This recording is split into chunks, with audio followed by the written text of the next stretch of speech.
6. käigu paneb sisse Unibet, mängijatelt mängijatele.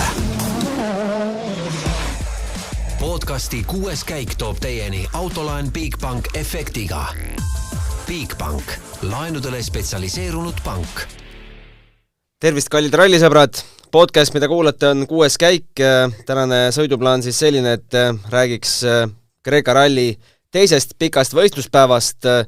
Me ootame küll veel Robert Virvest finišisse, aga meie podcasti ajal peaks Roberti lõpp ka kätte saabuma. Gunnar Lehest ja minu nimi üle interneti seekord. Roland Poom ei hakanud siin Tallinna tänavatel keelumärkide ja turvameestega võitlema. Otsustas jääda oma koju. Ja tervist minu poolt ka. Sa ehmatasid mind neljapäeval kohe ära, et see laupäev saab jube olema Tallinnas, nii et ma ütlesin, et mina Tallinnasse ei tule. Ei tegelikult väikese sugulase sünnipäev ja sellepärast olen Rakveres, aga homme olen tagasi stuudios. No tänane päev oli ju vingem kui eilne päev. Ei saa öelda, et sellist katset oleks, nagu me ennustasime, et kus alati juhtub, aga võib-olla see SS9 täitis selle rolli kenasti ära. Põhiline märksõna vast oli kuumus, mõned rehvid ja kokkupõrge puuga. Tahaksid sa midagi lisada? Kokkupõrge puuga isegi võib-olla kõige sellisem eredam sündmus tänase päeva puhul, mis oli niivõrd veider näha tegelikult, et kui me nägime, meil ei olnud mingit infot, me nägime, et Roompere tuli vaikselt teise käiguga tiksus ja ühel hetkel me nägime siis äkki oli Lappi autopilt või kelle autopilt see oli sisekaameras, kus me nägime siis, kui ta möödus Roomperest, et mis toimus ja see vaatepilt oli lihtsalt nagu korra mõtles, et mis asi see nüüd oli, et tahaks uuesti vaadata. Ja siis tõesti see auto nagu mulle meeldis, vaatasin ka täna seda Eesti kanali pealt ülekannet ja mulle meeldis Roland Muraka kommentaar, et pagiarvestuses sõitis Kalle Roompere, et see auto nägi jube veider välja, kuigi kokkupuud oli tegelikult ainult puuga ja ei olnud mingit rullimist, et see oli küll tänane selline ere mälestus vist kogu päevast. No enne kui me lähme üldseisu kirjeldamisele ja tänastele sündmustele, siis hea, et sa Kalle kohe mängu tõid, just olid läbi saanud siis need All Live'i intervjuud päeva lõpus. Kas sa panid tähele, Kalle ei ole enam see Kalle psühholoogiliselt või vaimselt või oma coolilt või olekult, mis ta oli võib-olla mõned rallid tagasi, kui ta harjus võitma, et kuidagi on nagu väsinud ja loid ja kas ikkagi pinged käivad üle pea kokku? Ma jätkuvalt arvan, et ei ole need pinged, aga see kukkumine on kindlasti olnud kõva, sest ma arvan, et kõik nõustuvad, et Kalle võib-olla ütleme nii, et käis natuke oks laiali ringi juba. Ja selles mõttes no kõik ütlesid, et sa oled maailmameister, noh? Jaa, aga seda ei saa ka panna pahaks, sest ma arvan, et ma ei solva kedagi, kui ma ütlen, et Koit Tänak oli täpselt samasuguse olekuga 2019. Et ta oligi niivõrd enesekindel ja sama on olnud Kalle Roompere siia tänaseni. Aga ütleme nii, et Belgia ja täna siis Kreeka ralli tulemused on olnud sellised, et oksa ikka tõmbab viisakalt kokku ära. Nojah, nii on. Eile õhtul siis Sebastian Loeb läks liidrina vastu uuele päevale Pierre-Louis Loubet. 1,7 sekundit oli temast maas, Lappi 8,7, Tänak oli 6. kohal, Neville oli 4. Tänase päeva lõpuks on siis selline, et ei ole meil Loebi, ei ole meil Kalle Roomperat, keda meil veel siin vahel ei ole. Meil no Loubet ka ikkagi ära kukkunud. Jah, ikkagi 5. koht. Aga ma arvan, et see vast oli oodatud, et ta sellel kohal lõpetab. Enam vähem. Loubet küll on, jah, tal pole ees, on Evans, on pea 2 minutit ja taga Greg Breen circa minut, et see on turvaline koht. Aga Hyundai'l kolmik juhtimine, Neville, Tänak, Sordo ja mis need vahed on, hakkame kohe rääkima, ütle oma lause lõpuni. Ja, et Loebist oli küll, see oli nagu üks hetk, kus ma tõesti, mul pole kunagi varem sellist tunnet tegelikult olnud, et ma tunnen, et okei, nüüd mul on küll mott maas kuidagi jälgida ja vaadata, aga ma ei tea, ma elasin kuidagi, iga start, mis Loeb teeb, ma elan talle praegu niimoodi kaasa, et see kui vanamees tuleb ja sõidab ja tegelikult näitab teistele meestele, kes on nüüd vingunud palju rallis järjest, et Fordiga ei saa sõita, siis ta tuleb ja juhib rallit.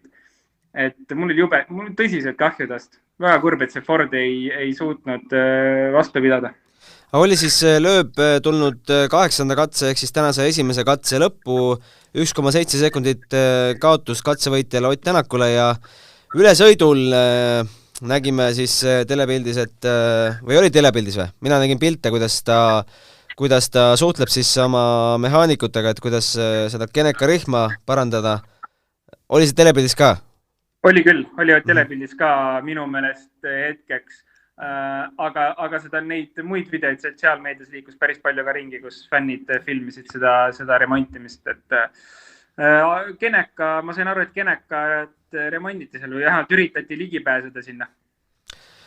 Igatahes vanameistri ralli sai lõpu ja sai korraliku paugu siis ka Kalle ralli SS9-l.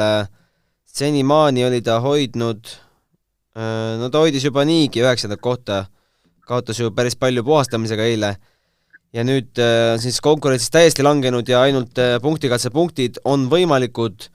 Roland, ma kirjutasin sulle peale esimest katset juba 72 punkti ja 4 rallit, pole üldse mingi ulme.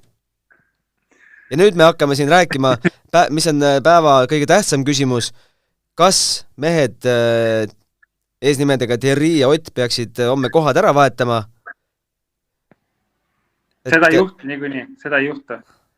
Ma arvan, et isegi kui Montse annab käsu Neville'ile Ott mööda lasta, ma arvan, et Neville saadab sirgelt väga konkreetselt ühte kohta ja ütleb, et ta võib selle ameti nüüd kellelegi uuele üle anda. Ma olen täiesti veendunud, et positsiooni vahetust ei toimu. Ja ka Tanni Sordo võib seal tagant veel mängu sekkuda. Küll Tanni Sordole juba võib öelda, et kuule, et ei lähe sa midagi ründama. Et tema on selline mees, kellel ei ole nagu midagi, ei sõida täis hooaega ja ilmselgelt peab kuulama, mida talle meeskonna poolt öeldakse, et üldse sedagi sõita saaks. Aga jah, su sõnum oli küll, et 72 punkti vahend, et võimalik ju kõik, ongi teoreetiliselt võimalik. Ega ma ei vaidle vastu. Aga mina ütlen raudkindlalt, need kohad tuleb ära vahetada. Andre Adamo ei oleks kõhelnud ka. Ütleme nii, et see on sellise väga kindla otsustusvõimega meeskonnajuht peaks olema ja väga tugev meeskonnajuht, kes võtab selle vastutuse, et teha see vahetus ära. See on väga suur vastutus, mida võtta. Ma ei usu, et Montse on suuteline selliseks vastutuseks ja võib-olla, aga samas võib-olla ta just üritab kuidagi siin nii-öelda ennast päästa, et teeme suure otsuse ja vaatame, mis hooaja lõpus saab, kas minu otsusest sõltus midagi. Võibki sõltuda, et kui täna võib-olla nad vahetavad kohad ära ja võib-olla Ott tuleks selle tõttu maailma meistriks, ja kui Montse seda otsust ei tee, siis kelle kaelas jääb see Montse süüks põhimõtteliselt. Et selles mõttes selle jaoks on vaja ühte väga tugevat juhti, kes analüüsiks kogu olukorra läbi. Ma arvan, et isegi räägiks meestega ja võtaks selle otsuse lõpuks vastu. Mina ei tea, mis see õige otsus olema peaks. Mina ei ütle, et kumbki variant praegu nagu lihtne otsus oleks. No ma illustreerin oma mõtet natuke numbritega, kui nüüd virtuaalset tabeliseisu vaadates, kui me siia punktikatse punkte otsa ei arvesta, siis Oti ja Kalle vahe, kui Ott, ma arvestasin valesti, praegune virtuaalseis, kui Ott ei saa Neuvillist mööda, on 54 punkti vahe ja Neuville jääb maha Kallest 72. Nii, siin ta on võimalik vahetada siis põhimõtteliselt mitu punkti? 25 miinus 18 või? Jah. See on siis 7. Nii, 7 punkti veel lähemale. Siis oleks Oti ja Kalle vahe 40, ütle nüüd. 72 miinus, mis sa 54 miinus 7. No 47. Nii, 3 rallit ja 47. Ja laual on 75. No okei. Ralli poole 75 punkti pluss power stage'id. No jah, matemaatika ütlebki, et kõik on võimalik. Et ma ei vaidle selle vastu. Aga see tähendab seda, et ka kõik järgmised rallid põhimõtteliselt peab Rovampere ebaõnnestuma. no me ei arvanud peale Eestit, et ta järgmise ebaõnnestub või mis need... Vaata Rovanpera hooaega tegelikult. Ta on teinud 2 viga 2 ralliga ja ülejäänud hooaeg ta pole ühtegi viga teinud. Hooaja peale teha 2 viga, ma arvan, et maailmameister ei saa seda lubada. Maailmameister, kui me vaatame, kuidas on Sebastianid tulnud maailmameistriteks niivõrd palju kordi, nad teevad hooajal põhimõtteliselt 1 vea ja rohkem ei tee. No Kalle tegi 2 vea, no ütleme, et seda on rohkem, kui seda tegelikult olla võiks. Aga ega siin ei oskagi selles mõttes midagi ette ennustada, et ta ei tohi rohkem vigasi teha ja ta peab tooma kindlad punktid ära. Mis muidugi edasi saab, on see, et sellised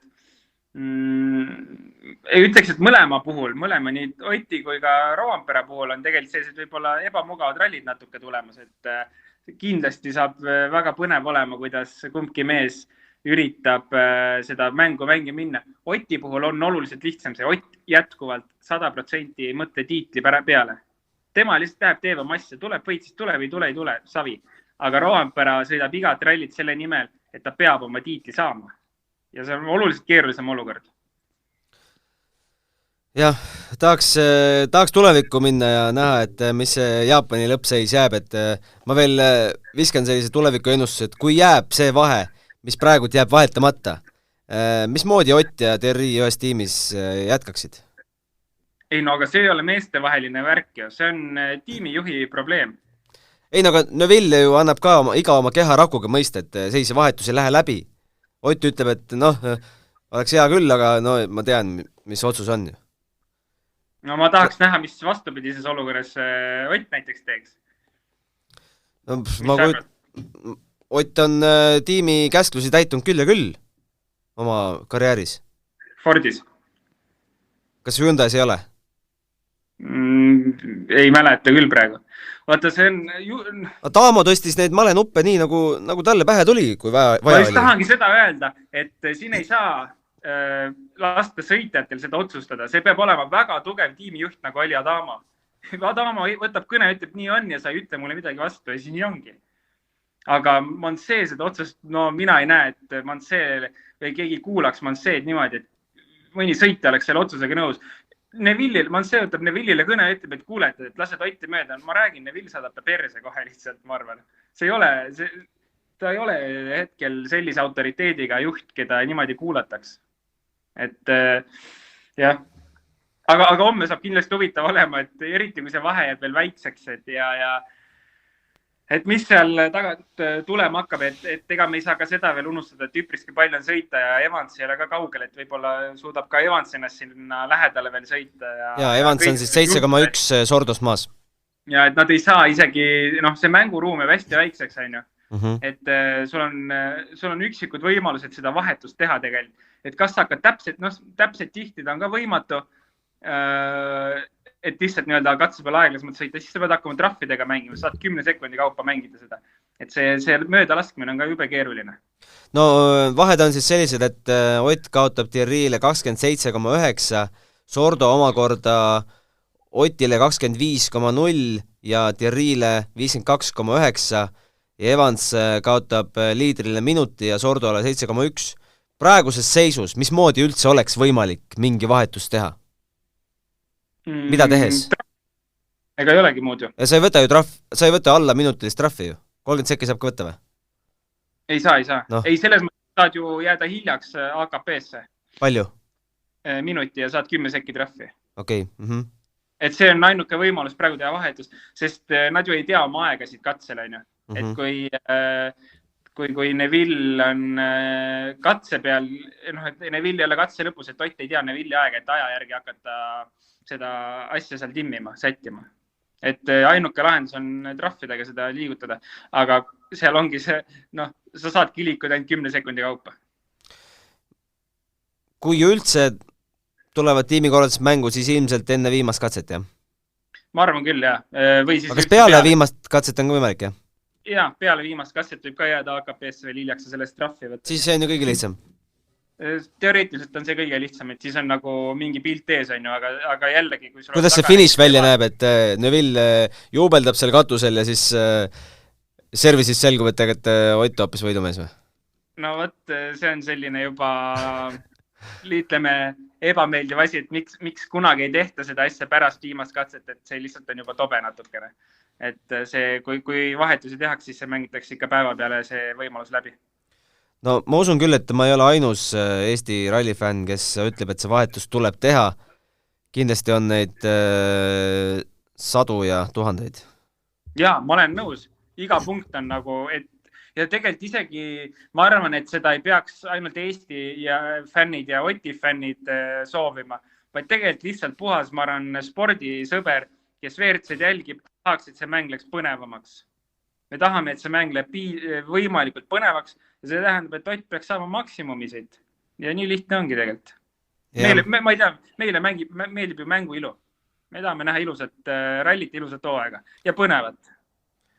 Sa tegid siin saate, meil neljapäeval oli saade, sa tegid ühe julge ennustuse, et kui kellegil junior WRC-st rehvid ei lähe, siis sa võtad mürki, aga kas sa oled valmis mürki võtma, et Julien Moncé ei anna seda käsklust?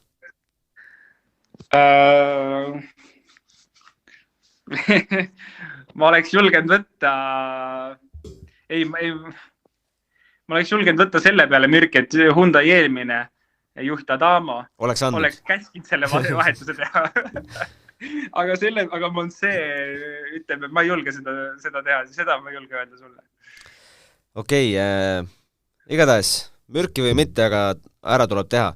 Tänasest päevast veel, mis meil on, no ega Oti päev ei ole ka olnud lust ja lillepidu, oli tal ju ka seal kuulsal SS9-l diferentsiaaliga probleem ja päris krõbedad sõnad isegi tulid seal eetrisse, et iga kord sama jama, aga nüüd õhtul jälle klattis ära, ütles, et tiim tegi supertööd meie probleemide lahendamisel.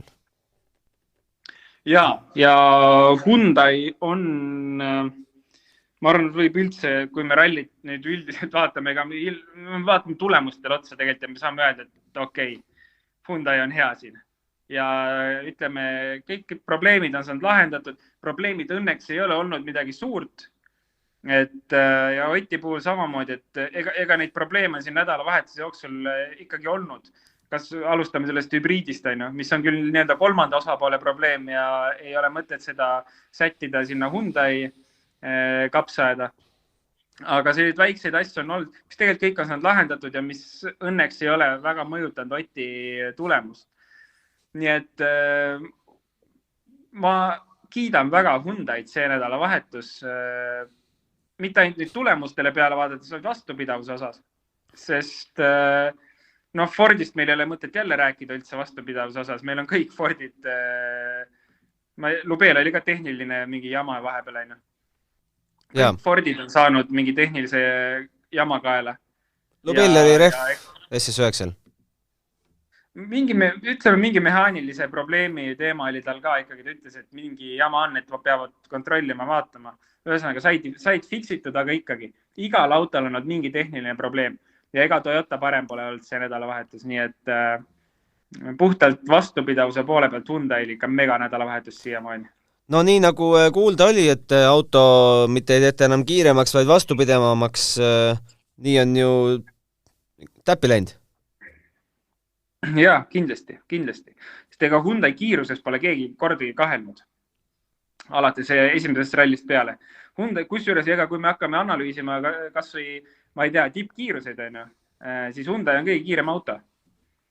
Probleem oligi siis juhitavuse osa, mis veel poole hooaja pealt oli veel päris aktuaalne probleem.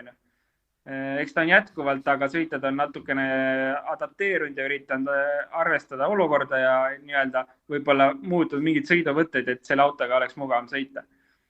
Aga vastupidavus, see auto on tehtud väga vastupidavaks ja sellega on nähtud kõvasti vaeva, seda on näha ralli tulemustest. Nüüd peaks need jutud, et selle risuga ei anna sõita vist ära lõppema või? No ma kindlasti jah.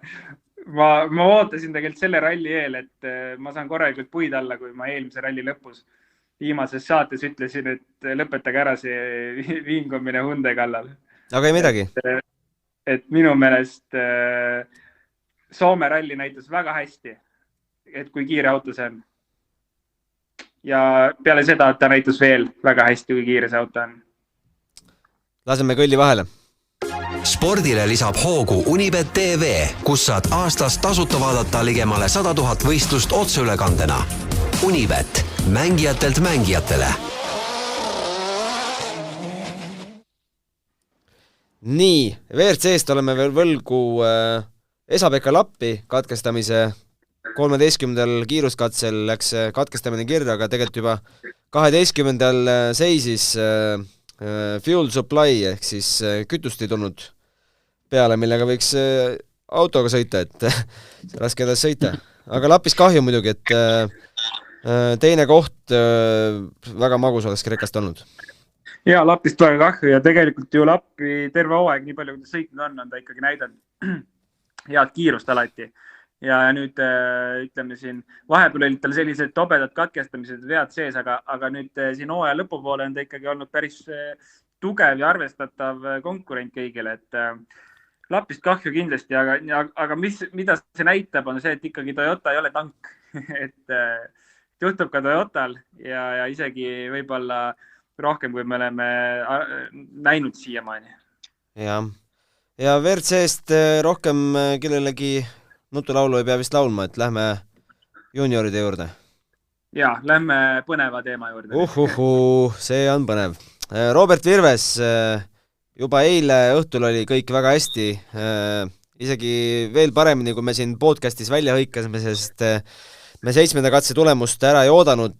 Jon Armstrong tegelikult kaotas seal 1.47 päeva lõpuks, kuigi 6.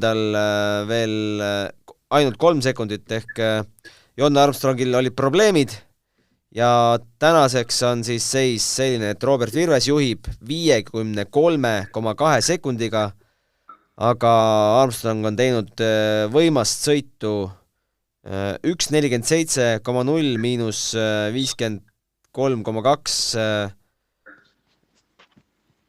No Armstrong on võtnud ainult tänase päevaga 53,8 sekundit tagasi Robertilt. Ja sellest viimase katsega võttis Armstrong tagasi 25,6 sekundit, nii et 20 ja 23 kilomeetri peale, nii et veidi üle sekund kilomeetri oli Armstrong siin kiirem. Ja nagu sa ütlesid, 53,2 overall ehk siis üldarvestuses veel vahe.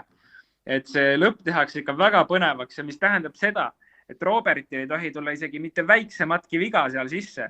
Et me ei saa rääkida, ma ei tea, ütleme, läheb ref katki viimased 10 kilomeetrit, ei saa lubada enam. Sest Armstrong, ma arvan, homme paneb kõik mängu.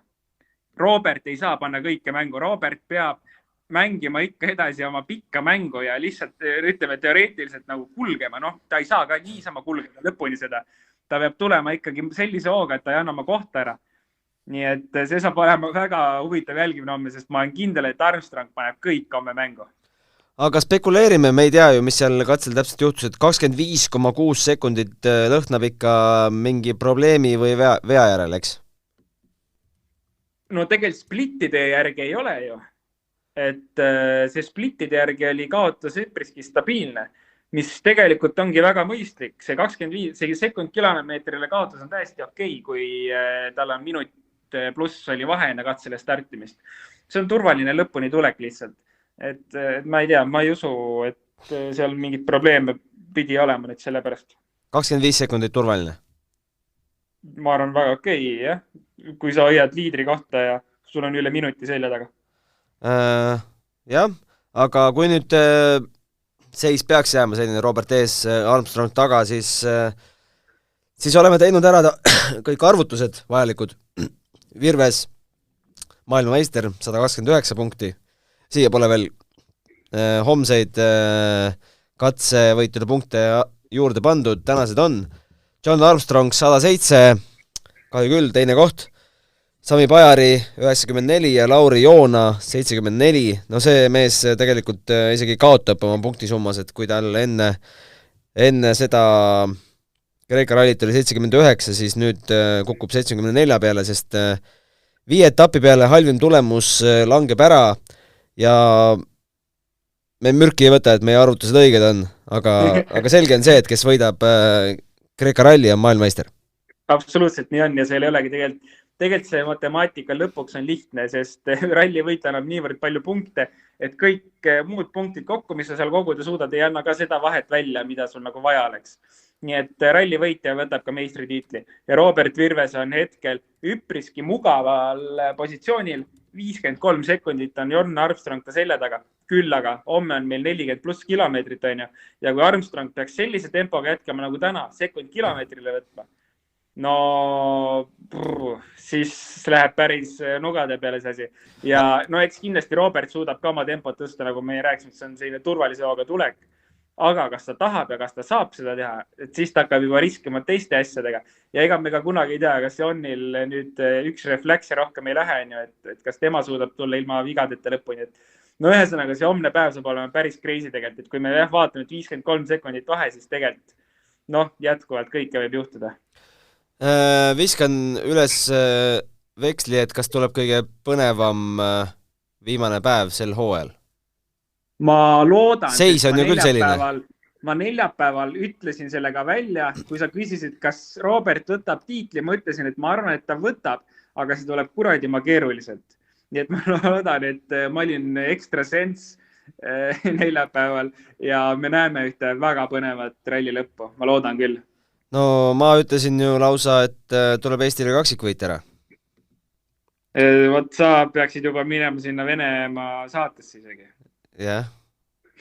Sa oled eriti kohe vend, kui nii peaks minema. Aga kahju on Georg Linnamäest, kes viimasel katsel aegad on küll kirjas siin, aga me ju teame, et ta katkestas. Vot jah, mehaaniline viga on meil kirjas, et tundub, et on katkestus, aga superralli on juba järgi läinud. Ma ütleks, et see on üks parim ralli isegi Linnamäel olnud, mis ta on teinud. Sest ütleme jah, mingid kaotused vahepeal tulid, aga see nüüd tegelikult on päris stabiilne kiirus olnud. Et jah, lõpptulemust nüüd ei saa vaadata, et mis see olnud oleks, aga tegelikult peale 11. katset oli oma kogu WRC 2 arvestuse 6, mis on väga hea tulemus, sest seal on 26 autot finišisse jõudnud ja ühesõnaga ma olen tegelikult päris rahul isegi selle ralliga tema puhul. No katsevõite nopib Andres Mikkelsen. Mis tundega see mees neid katsevõite võtab, ma ei kujuta ette pärast esimese katse auto lõhkumist?